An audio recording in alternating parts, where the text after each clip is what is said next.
Capítulo 3. No sé qué hacer con ustedes. Don Martín Moncada interrumpió su lectura y miró perplejo a sus hijos. Sus palabras cayeron en el despacho a esa hora apacible y se perdieron sin eco por los rincones. Los jóvenes, inclinados sobre el tablero de un juego de damas, no se movieron.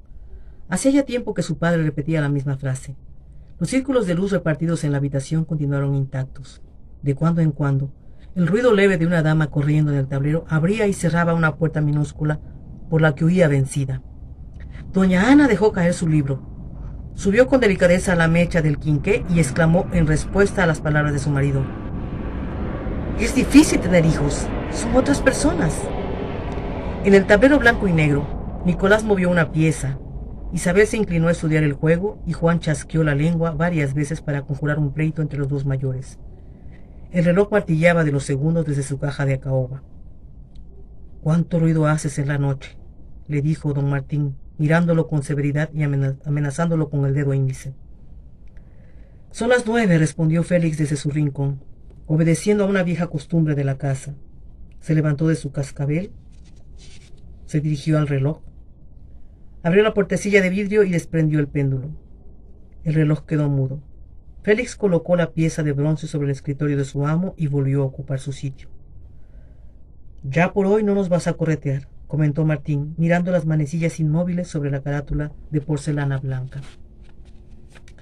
Sin el tic-tac, la habitación y sus ocupantes entraron en un tiempo nuevo y melancólico, donde los gestos y las voces se movían en el pasado.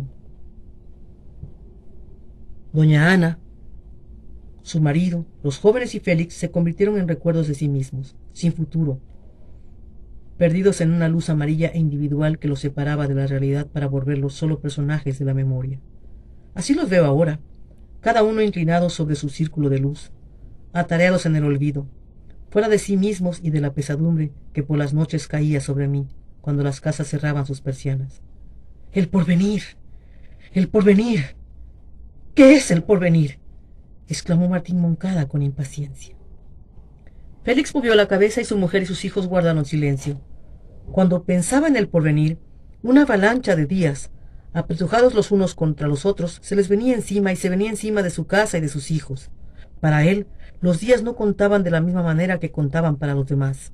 Nunca se decía: «El lunes haré tal cosa», porque entre ese lunes y él había una multitud de recuerdos no vividos que lo separaba de la necesidad de hacer tal cosa ese lunes. Luchaba entre varias memorias y la memoria de lo sucedido era la única y real para él. De niño pasaba largas horas recordando lo que no había visto ni oído nunca.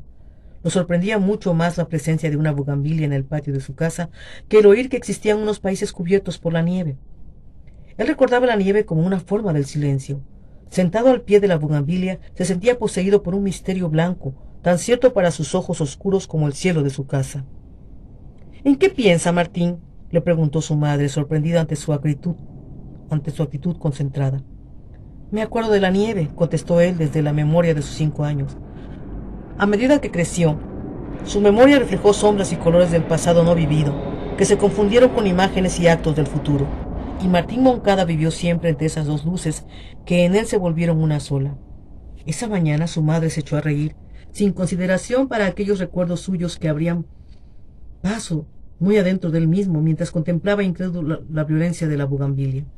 Había olores ignorados en Ixtepec que solo él percibía. Si las criadas encendían la lumbre en la cocina, el olor del ocote quemado abría en sus otros recuerdos unas visiones de pino, y el olor de un viento frío y resinoso subía por su cuerpo, hasta hacerse consciente de su memoria.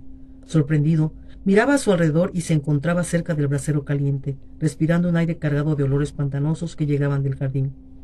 Y la impresión extraña de no saber dónde se encontraba, de hallarse en un lugar hostil, le hacía desconocer las voces y las caras de sus nanas. La bugambilia que llameaba a través de la puerta abierta de la cocina le producía espanto y se ponía a llorar al sentirse extraviado en un paraje desconocido. «No llores, Martín, no llores», le apuraban las criadas, acercando su rostro, sus trenzas oscuras. Y él, más solo que nunca entre aquellas caras extrañas, lloraba con más desconsuelo. «¿Quién sabe qué tiene?», decían las criadas, volviéndole la espalda, y él poco a poco se reconocía en Martín, sentado en una silla de tule y esperando el desayuno en la cocina de su casa. Después de la cena, cuando Félix detenía los relojes, corría con libertad a su memoria no vivida. El calendario también lo encarcelaba en un tiempo anecdótico y lo privaba del otro tiempo que vivía dentro de él. En ese tiempo, un lunes era todos los lunes. Las palabras se volvían mágicas, las gentes se desdoblaban en personajes incorpóreos y los paisajes se transmutaban en colores. Le gustaban los días festivos. La gente deambulaba por la plaza, hechizada por el recuerdo olvidado de la fiesta. De ese olvido provenía la tristeza de esos días. Algún día recordaremos, se decía, con la seguridad de que el origen de la fiesta, como todos los gestos del hombre, existía intacto en el tiempo y que bastaba un esfuerzo, un querer ver para leer en el tiempo la historia del tiempo. Hoy fui a ver al doctor Arrieta y le hablé de los muchachos, oyó decir a Félix. ¿El doctor?, preguntó Martín Moncada. ¿Qué sería de él sin Félix? Félix era su memoria de todos los días. ¿Qué vamos a hacer hoy? ¿En qué página me quedé anoche? ¿En qué fecha murió Justino? Félix recordaba todo lo que él olvidaba y contestaba sin equivocarse a sus preguntas. Era su segundo yo, y la única persona ante la cual no se sentía extraño ni le resultaba extraña. Sus padres habían sido personajes enigmáticos. Le parecía increíble no que hubieran muerto, sino que hubieran nacido en una fecha tan cercana a la fecha de su propio nacimiento, y sin embargo, más remota en su memoria que el nacimiento de Ciro o de Cleopatra. Era asombroso que no lo hubieran estado siempre en el mundo. De pequeño, cuando le leyeron la historia sagrada y lo enfrentaron a Moisés, a Isaac y al Mar Rojo, le pareció que sólo sus padres eran comparables al misterio de los profetas. A esa sensación de antigüedad debía el respeto que debía sentir por ellos. De muy pequeño, cuando su padre lo sentaba en sus rodillas, lo inquietaba oír los latidos de su corazón y el recuerdo de su tristeza infinita, la memoria tenaz de la fragilidad del hombre, aún antes de que le hubieran contado la muerte. Lo dejaba transido de pena, sin habla. «Di algo, no seas tontito», le pedían, y él no encontraba la palabra desconocida que dijera su profunda desdicha. La compasión abolió el tiempo remoto que eran sus padres, lo volvió cuidadoso con sus semejantes y le quitó la última posibilidad de eficacia. Por eso estaba arruinado. Sus diversos trabajos apenas le daban lo suficiente para vivir. Le expliqué el estado de nuestras cuentas y estuvo muy de acuerdo en emplear a los muchachos en sus minas, concluyó Félix. Los quinqués parpadearon y soltaron un humo negro. Había que renovarles el petróleo. Los jóvenes guardaron el tablero de damas. «No te preocupes, papá. Nosotros nos vamos a ir de Ixtepec», dijo Nicolás sonriente.